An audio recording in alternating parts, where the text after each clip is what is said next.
BBC gahuza miryango ivugira i Nairobi kuri metero 19:31 ku mirongo ya FM mu biyaga bigari no kuri interinete kuri bbcgahuza.com.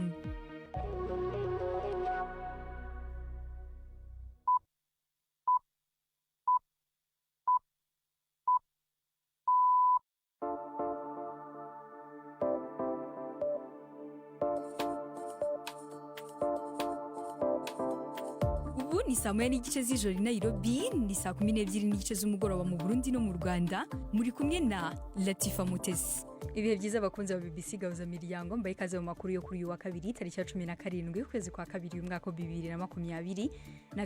Ingingo z'ingenzi amakuru yacagiye kwibandaho kuri uyu mugoroba. Muri Kenya imirimo yari yarahungabanye ku bibuga by'indege yongeye gukorwa nkuko byari bisanzwe. Naho mu yandi makuru igifungo cya Ramadhan kirageze, ariko mu Rwanda imisigiti myinshi irafunze. Sabayoboke bazasenga bate? Icyo tubasaba nuko amasengesho bazayakorera mu rugo nka famiye. Ntago mvuze ngo abantu bajye guhurira mu ngo z'abandi, oya, ibyo ntago ari byo ndi kuvuga ko ntago byemewe. Naho Fondation Kizito mu kwibuka uwo muhanzi yasohoye indirimbo ye ihishemo umugore. Ese no kubera iki? Twashaka kwerekana ko mu bikorwa byaranze Kizito yagize n'uruhare rwo gupromotinga umugore. Muri indirimbo aragaruka avuga ko umugore nawe afite umuganda yatanga mu kubaka societe, kandi umuganda we windasimburwa kwe kuzuzanwa n'umuganda wo mugabo. Aya makuru hagarariwe na Gildas Yondemonde.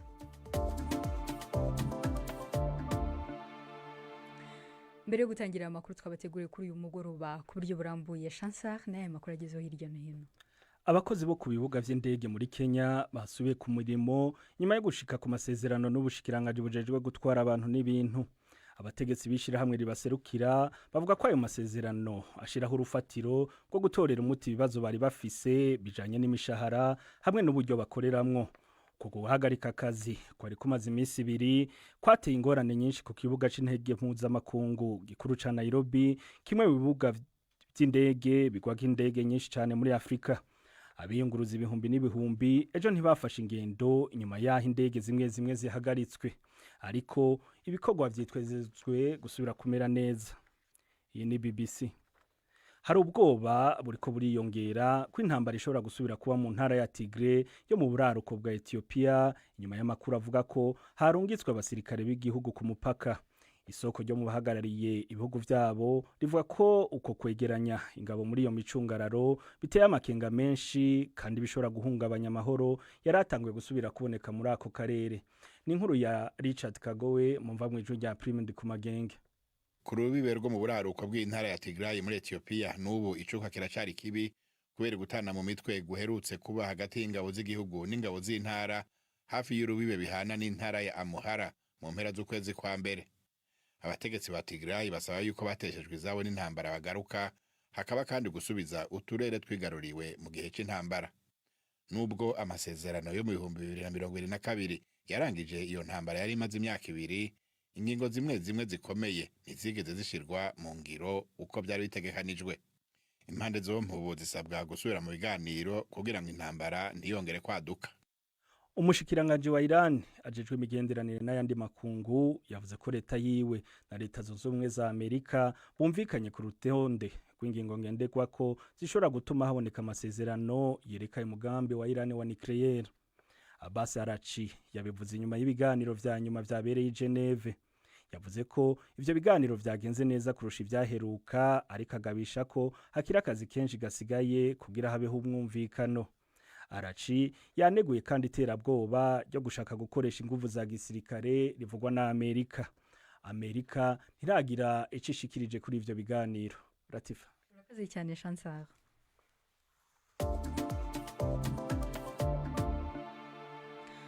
Dutangiye amakuru ku buryo burambuye. Urugereko rw'urukiko rukuru rukorera i Nyanza mu majyepfo y'u Rwanda rwanenze imyitwarire y'umwunganizi mu rubanza rw'ubujurire rwa Murekezi Vincent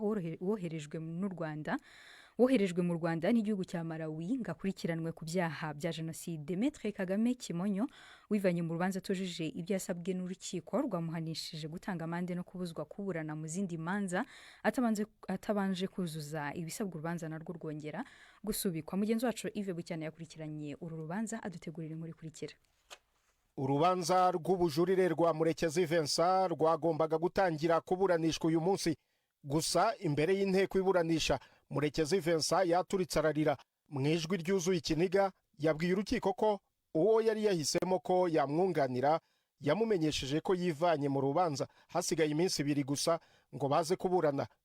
Ababazwa nuko bari bamaze kumvikana kandi ngo yararangije no kumwishyura. Yagize ati ku cyumweru ngira ngo mumenyeshe ko nageze muri gereza ya Nyanza, ambwira ko yivanye mu rubanza, ati ibindi biri muri systeme y'urukiko bazabikubwira. Yabwiye urukiko ko ibyo yakorewe n'uwari kumwunganira abifata nk'akarengane yakorewe nk'umuntu utagira kivugira. Yasabye urukiko ko rwamubariza mu rugaga rw'abunganira abandi mu nkiko mu Rwanda icyo kibazo kigakurikiranwa. Uwari umwunganizi we Maître Kagame Kimonyo Alexis yandikiye urukiko avuga ko we n'itsinda rye bivanye mu rubanza, asobanura ko Murekezi atubahirije ibyo basezeranye. Gusa urukiko ntirwemeye ibisobanuro byatanzwe n'uwo munyamategeko. Mu mwanzuro warwo umucamanza yavuze ko urukiko rusanze Maître Kagame Kimonyo Alexis atinze urubanza kuko atujuje ibyo yasabwe byose mu iburanisha ryabanje, kandi ko mu byo yandikiye urukiko atagaragaje ibyo atabashije kumvikana n'umukiriya we, bityo bitera urujijo cyane cyane ko umukiriya we avuga ko yamwishyuye kandi ko abifitiye ibimenyetso. Kubera izo mpamvu urukiko rumuhanisha kumuca amande y'amafaranga 300,000, rutegeka ko atemerewe kongera kuburana ahandi ataratanga ayo mande. Murekezi Vincent ashinjwa ibyaha bya jenoside yakoreye mu cyahoze ari Butare, ubu ni umujyi wa Huye. Ahakana ibyaha aregwa, akaba yarajuririye igihano cy'igifungo cya burundu yakatiwe n'urukiko rwisumbuye rwa Huye. Urubanza rwe rwasubitswe kenshi kugira ngo ahabwe umwanya wo kubona umwunganizi mu mategeko. Urukiko rwamuhaye igihe kigera ku mezi 3 kugira ngo ashakishe undi munyamategeko. Murekezi w'imyaka 64 y'amavuko yari umucuruzi ukomeye muri Malawi, aho yari amaze imyaka 19 ndetse akaba yari amaze kubona n'ubwenegihugu bwaho. Ive Wicyana arakoze cyane. Tukiri mu Rwanda, iki gihugu kimwe n'ahandi hose ku isi, ejo cyangwa umunsi ukurikiye abayisilamu bazatangira igifungo cy'ukwezi gutagatifu kwa Ramadhani.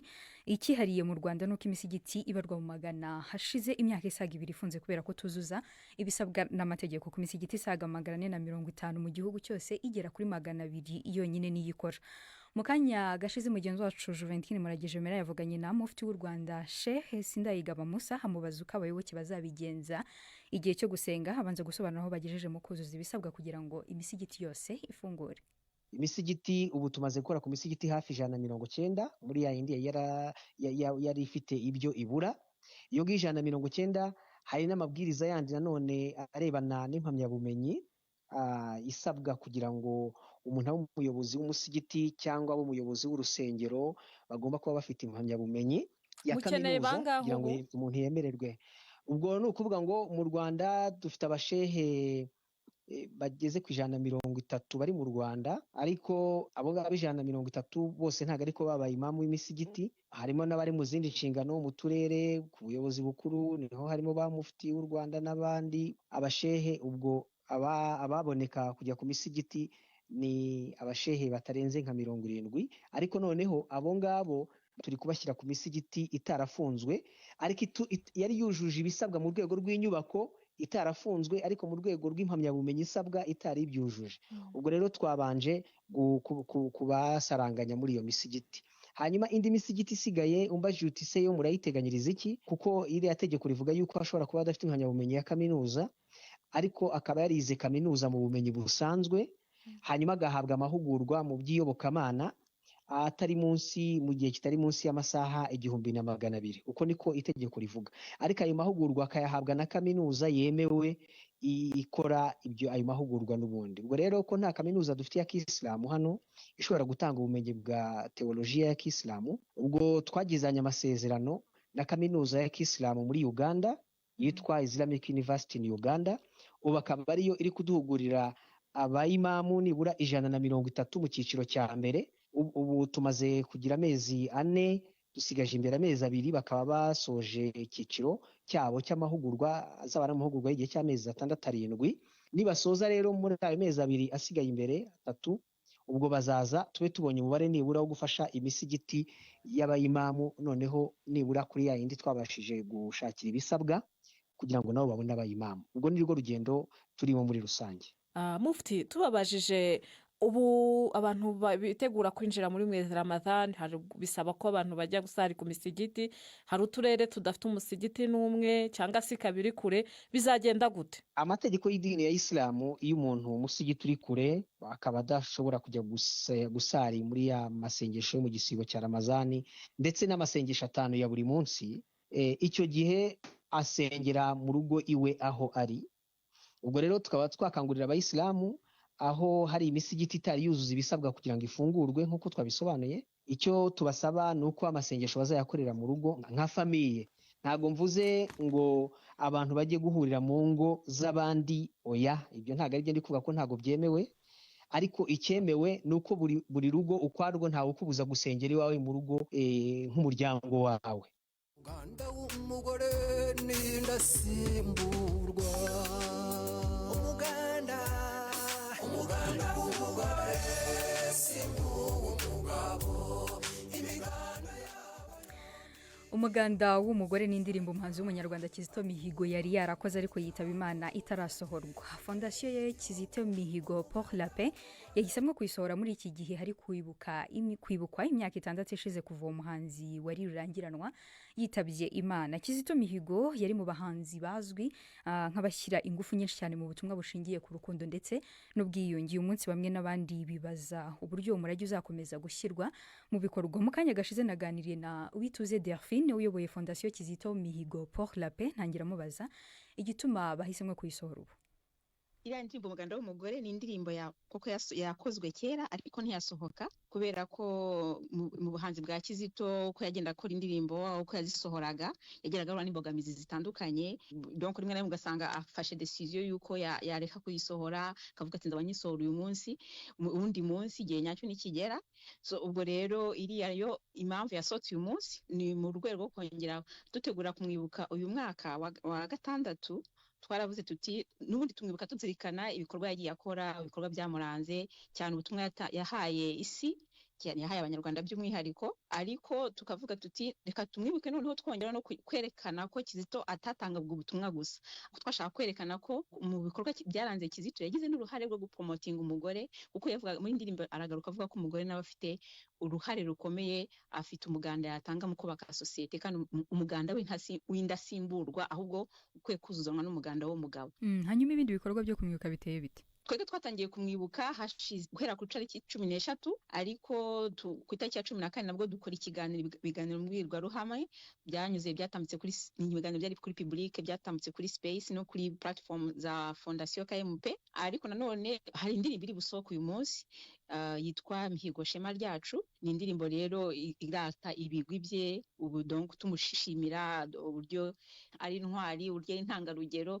Hanyuma Kizito yakundaga kwigisha ubutumwa bujyanye no kwihanganirana, ubwiyunge.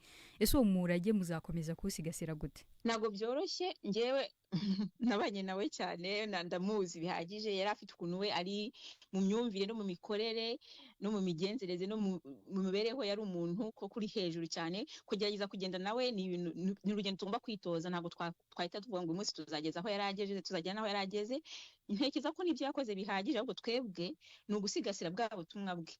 Uyu munsi turakomeje tugerageza noneho gukomeza gusigasira uwo murage we, dusakaza ubwo butumwa bwe, dutegura natwe ibiganiro mbwirwaruhamwe, tukorganiza ama-evenement mu bihugu bitandukanye, mu Bubiligi, mu Bufaransa, mu Butaliyani, mu Budage. Niho tumaze kugaragara dukora ama-evenement agenda agaruka buri mwaka. Tuzanakomeza rero. Uwo yari Uwituze Delphine uyobora Fondasiyo Kizito Mihigo pour la paix, wasobanuraga uko bazakomeza gusigasira umurage wa Kizito Mihigo. Ubu turi ku isaha y'isa 1:43 i Nairobi muri Kenya, ni saa 12:43 mu Rwanda no mu Burundi. N'umwanya wo kumva ikinamico runana.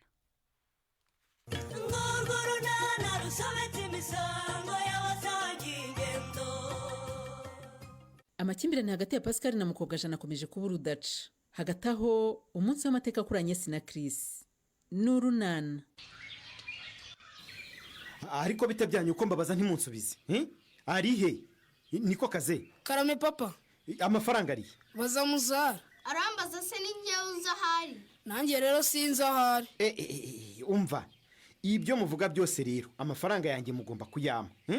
Aho nari nayashyize nari mpazi neza. None nta n'igiceri na kimwe koko.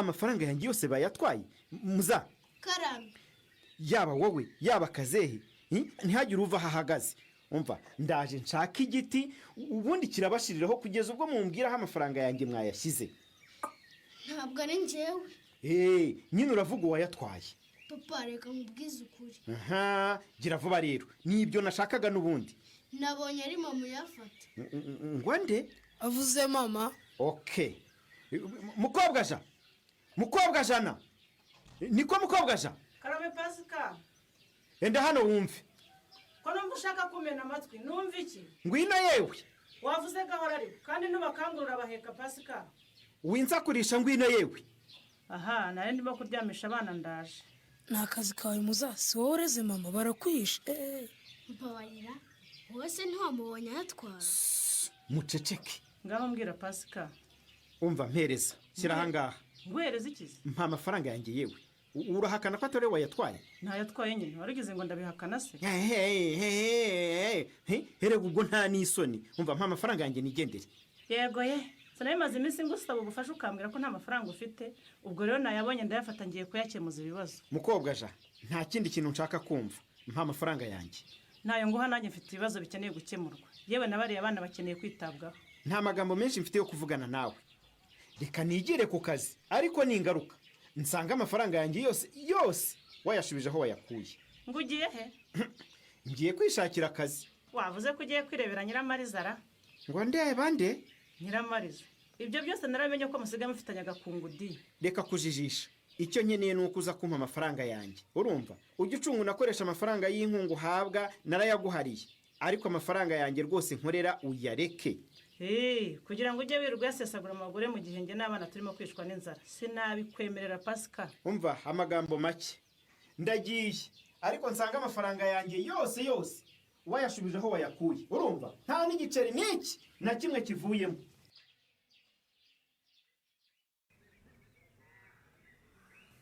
anyenda arota cyangwa urota iki sinzi niba uwo duhuye ari anyesi isanzwe nzi cyangwa se ari undi muntu ubuse urabona ntari nyesi bude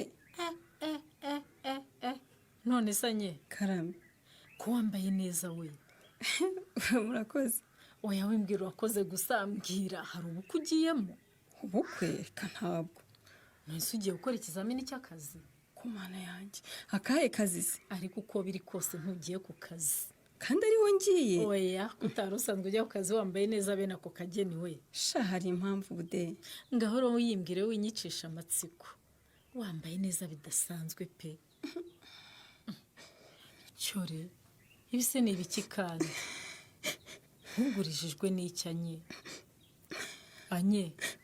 anye karame urijijwe n'iki ihangane hatagira ubona uririra aha mu nzira ma sha mu by'ukuri nari nsanzwe ndira mbabaye ariko usinzi niba nkakubwira ngo ndimo kurizwa n'ibyishimo sha ubanza ari ibyishimo bindiza burya nabyo bijya bibaho kurizwa n'ibyishimo bude niba ari ibyishimo nanjye ndishimye ariko nyine ngaho mpayo makuru reka nceceke sha ibyishimo ariko nanone no kwicuza uricuza iki se noneho sha nakomeje kujya nkeka ibitari byo ariko nyuma y'ikiganiro nagiranye na Chris ejo kuri telefone byatumye menya ukundi kuri nibyo yego sha ejo tumaze gutandukana nongeye guhamagara Chris kugira ngo muhe gahunda neza kubera ko yari yantunguye sha ndumva ari byiza anye komeza umbwire sha twamaze akanya ambwira amakuru ambwira ati sha mbabarira sinatinze kugusubiza ku busabe bwawe bwo guhura nawe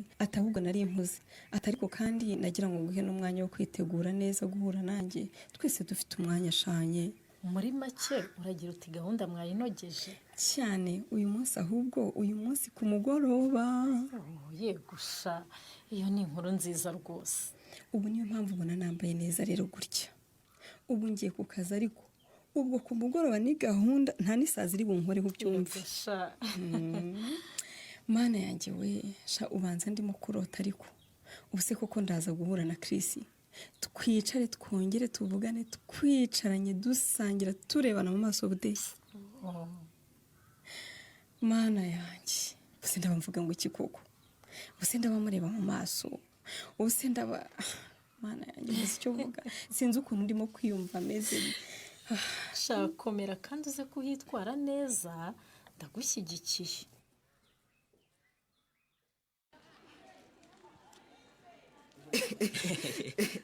ariko wiseka cyane hatagira abandi batwumva bacyana. shawe wiyifunga reka turebe n'ayo mashusho yandi shawe niyo nkwe. reka urimo gusakuza urashaka kundaburiza mwana ubu se utumye hari utubona akamenya ko mfite telefone akabwira mwarimu akayinyambura. humura ariko reka nirebera ariko niyo nkwe. ngaho reba udasakuza rero. umva garura yandi ya mbere twarebaga. aya se? yego mbese nk'ubu bakobwa bambaye gute we? kumizaho nkomeze ndebe uko babyina wacyana. kanywereka indi ndirimbo irimo abandi babyina neza. sha uzi ko nari nababuze kubera kimwe mutaje ngo dukine mukamwerereye aho mu ngo n'ishuri. ngwino urebe we ngwino urebe udufilime n'indirimbo niyo nkuru yazanye telefone. we iyi telefone wayikuye have se wiyikora? waretse se nanjye nkirebera. reba ariko udakora kuri iyi telefone. iyi telefone wayikuye hewe? have ariko se niyo nkuru nakubwiye ko utagomba kumukorera kuri telefone we ahubwo reka akomeza twereke. iyi telefone se wayikuye he niyo nkuru? ni iyanjye. genda wowe se wakuraho telefone? niyo nakuye mu rugo. mbese nk'ubwo waretse nkafataho we? rebe ko niwe wemerewe gukora kuri telefone wenda uti. mbese nk'ubwo wakumvisha ibyo niyo nkuru akubwira nduti? ok sawa. ubwo se kurakaye nduti? niyo nkuru niyanze se ko nkora kuri iyi telefone? ariko we rakara nduti njye nakubujije gukora kuri telefone ariko sinakubujije kureba ibyo turimo kureba ngwino urebe. gihorere sha ntugire ngo iwanyu nimwe mukize mwenyine natwe iwacu turakize sha tugira telefone. nawe se uzazana telefone? nzayizana nyine nanjye nzazana telefone hano ku ishuri sha nzakwishyura sha niyo nkuru uzayirebaho n'uwo nshaka. yo sori kuba nakererewanye. ewe ni ukuri nta kibazo kiri ndabizi ko buri gihe uri bize rwose nta kibazo. ubu se umaze igihe kingana icyo untegereje anye? yego komana ntabwo ari kinini pe. ihangane nkerereho iminota 20 ku gihe twari twavuganye cyo guhurira hano. ariko ni ukuri nta kibazo kiri iminota 20 ntegereje se ubwo ni myinshi we ni ukuri nta kibazo. bite se mukobwa mwiza? sha ni byiza ni ukuri. reka ngusuhuze. cyore nugusuhuza? uramereza akaboko we? mbese hari ukundi nari kubigenza kiri. ese we ubwo uzi ko ari nk'aho tumaze imyaka tudahoberana? ndabizi. none se kubera icyaho kumpobera uri kumpereza akaboko gusa? none se kiri ibyo bintu wabinyemerera? ngo numva gutabyemera pe. nyumvira. none se ko twari dusanzwe duhurira muri siporo aho kumpobera nkabona umereje akaboko gusa numvaga ari ibyo. ariko uzi ko nanjye nkohereza akaboko ntekereza ko nkuhobera utabyemeranye? yego mana yanjye kuko se. ok noneho reka nkwisabira ikintu. yego haguruka duhoberane sha. niba mubinyemereye. ahubwo binyemerere dore ni njyewe ubigusabye. ok ndabyemeye. yambi kurize se shanye.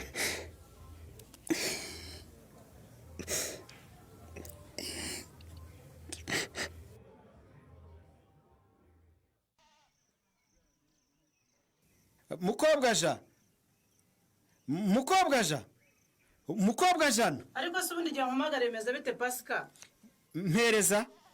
nguhereza iki? mpereza yewe. icyo ariko? nasize nk'ubwiye ngo iki? wasize umbwiye ngo iki se nyine? sinasize nk'ubwiye ngo nze gusanga amafaranga yanjye wayagaruye. yego ye.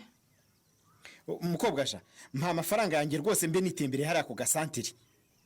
ariko hageze utugiye guhura na nyiramariza urashaka yo mujya gusangira? winsakuriza mpa amafaranga yanjye nigendere. urumva nasize mbiguteguje icyo ngiye kuyakoresha ntibikureba n'ubundi ninjye wayakobokeye. ariko nkubaza wumbaza iki? ubwo urumva nta soni ufite zo kujya wirirwa ukururukana n'abagore b'abandi bagabo? ngo iki? nta soni ufite zo gukururukana na nyiramariza? mbese uzi ko umugabo we ari Stefano? ariko ye wowe se ko utigeze utekereza ko Stefano ari umugabo wa nyiramariza di? winsakuriza. mpereza amafaranga yanjye. ayo mafaranga yibagirwe pasika. umva sinshobora kuyareka mpa amafaranga yanjye rwose. ntayo nguha ngomba kuyakoresha nita ku bana banjye di. ngo iki? harya ubwo uzi ko abana banjye nabajyanye kubakingiza babapimye bagasanga imikurire yabo itameze neza. yambwiye rero ko ngomba kwita ku mikurire yabo ndetse n'isuku ibyo nabikora ntafite amafaranga. Uzabikoresha amafaranga yanjye rero? None se nabikoresha iki? Nari nagira ingufu zikora. Uragira ngo mfure ishati mbere yo ngurisha ngo mbone amafaranga yo kwita ku bana? Mukobwa ja, mpereza amafaranga yanjye rwose kandi yose, urumva? Ayo kwita ku mikurire y'abo bana ujye kuyabaza Stefano. Ariko wa muzima Pascal, umva se nyine, ntabwo ari ugomba gukorera amafaranga yanjye ngo nurangiza ujye kuyakoresha ngurita ku bana wabyaranye na Stefano. Urabyumva neza? Ngabana nabyaranye na Stefano. Icyo utumva se ni iki? Mpa amafaranga yanjye rwose mukobwa ja, nta n'ikindi kintu nshaka kuvuga. Mbabarira winsakuriza Pascal. Urampa amafaranga cyangwa ntuyampa? Ntayo nguha. Urayampa cyangwa ntuyampa? Ntayo nguha. Okay, noneho rero niba utampaye amafaranga yanjye ubwo wirengera ibiza gukurikira. Winshyira iterabwoba se nyine urantwara ikisi. ariko se Anye, Karame Chris, kwiso dutayimwa ngo bazane indi. Ego mana yanjye, ubu se nangwa soda zingahe koko Chris? Ugomba kunywa ugashira inyota. Ahubwo ndagira ngo babe badushyirishijeho ka brochette mu gihe dutegereje ko ya nkoko twashyirishijeho iboneka. Ubwo se ni ngombwa Chris? Kuya nuko reka dushaka akantu koroshye tuba dufata. Ahubwo mu gihe tugitegereje iyo nkoko, reka mbe nkubwira impamvu yatumye nifuza ko twahura imbona nkubone kugira ngo rwose nkuvugishe. Nta kibazo nguteze amatwi sha. Icyambere nuko mbanza kugushimira ko wanyumvise ukemera ko duhura. Uri umuntu mwiza cyane n'ukuri. Yego. Mu by'ukuri Chris rero hari amabaruwa nagiye nkwandikira mu rwego rwo kugusobanurira ikibazo ko cyari giteye. Hina nakubwira ko nicujije ibyabaye byose. Sha nta n'ikimenyetso nabonye ko ayo mabaruwa waba warayabonye pe. Mu by'ukuri ayo mabaruwa narayabonye. Ubwo rero nabonye nta baruwa n'imwe nsubije. Nigira inama nti ahari wasaba ko duhura imbona nkubone kugira ngo rwose nkusobanurire ibyo bintu. Ndakumva. Ubwo rero nyine ni ukugira ngo ngusabe imbabazi ko hari amakuru y'uko nari mfite umwana nkaba ntarayakubwiye mu gihe twari dufite umushinga wo kurushinga. Ese unteze amatwi Kiri? Nukuri nguteze amatwi. Nzi neza ko kuba ntari narakubwiye ayo makuru ukaza kuyamenya atari njye yakubwiye byaguciye intege cyane. Yego. Ubwo rero uyu ni umwanya w'agaciro Imana yampaye ngo ngusabe imbabazi. Ni ukuri ngusabye imbabazi pe. Ni abantu bangiriye inama mbi yo guhisha ukuri Kiri. Ndongeye ngusabye imbabazi mbabarira. Ntabwo ndimo kugusaba imbabazi kugira ngo wenda twongere dusubire mu rukundo. Ni ukuri si yo mpamvu nifuje ko duhurira aha ngo ngusabe imbabazi pe. Njyewe ndashaka kukwisabira imbabazi. Ariko gusaba imbabazi ni intambwe nziza kandi igaragaza ubutwari shabanye. Yego. Naho ubundi byo gusubirana ndabizi byo ko byarangiye kuko nzi neza kuri mu rukundo na Leya. Mbabarira wikwimyoza Kiri. Ubu icyo nsaba ni imbabazi gusa. Ikindi nsaba no wenda kuva ubu twazajya tuvugana bisanzwe nk'inshuti bisanzwe bose nk'abantu twigeze kumenyana. Urambabariye se Kiri? Anyesa atuye umutwaro wari umaze iminsi umuremereye. Chris abyakiriye ati naho mu kiganiro runana cy'ubutaha. Ikinamico runana mwitegurirwa n'umuryango Urunana Development Communication mukayikurikira kuri radio BBC kuwa 2 no kuwa 4 saa 12:45 z'umugoroba. Ikinamico runana kandi mwayikurikira kuri YouTube. Kuyigeraho andika ijambo Ikinamico runana official maze utange n'ibitekerezo. Uramutse ufite ikibazo cyangwa igitekerezo kandi wifuza kutugezaho watwohereza ubutumwa bugufi bwanditse kuri telefone igendanwa 0783 18 10 64. Mushobora kandi kunyuza ubutumwa kuri page yacu ya Facebook. Kwigeraho no kwandika ijambo Urunana. Dusubikeye ikiganiro runana cy'uyu munsi naho butaha. Ikinamico runana nicyo kigejeje ku musozo w'amakuru twabateguriye kuri uyu mugoroba. Gusa mbere gusa reka twongere twibutse ingingo z'ingenzi amakuru yacu yari yibanzeho. Twababwiye ko muri Kenya imirimo yari yarahungabanye ku bibuga by'indege yongeye gukorwa uko bisanzwe. Imandi makuru twababwiye ko igifungo cya Ramadan kigeze ariko mu Rwanda imisigiti myinshi ikabifunze. Twababwiye ko kandi Fondation Kizito mu kwibuka umuhanzi yasohoye indirimbo ye Iha Ishema Umugore. Dukomereje mu bitekerezo byatanzwe n'abadukurikira ku mbuga nkoranyambaga kandi iyi nkuru ivuga ko imyaka 6 ishize umuhanzi Kizito Mihigo yitabye Imana bayitanzeho ibitekerezo. Dismas Ndikuri yaravuga ati urya yari n'ingabire idasanzwe naho baho Rwanda. Aravuga ati Kizito yashutswe n'abamubeshyaga ko bamukunda ibyaje no kumuviramo agahinda gakabije katumye yiyahura. Naho iyi nkuru ivuga ko Mike Tyson agiye guterana amakofi na Floyd Mayweather muri DRC Etienne Kwizera yavuze ati bose ni abahanga ariko Mayweather ndabona azatsinda. Mu magambo y'icyongereza yagize ati Tyson arashaje ku buryo atabasha gutsinda. Mwari kumwe nanjye Latifa Mutesi, mukomeze mugire ibihe byiza.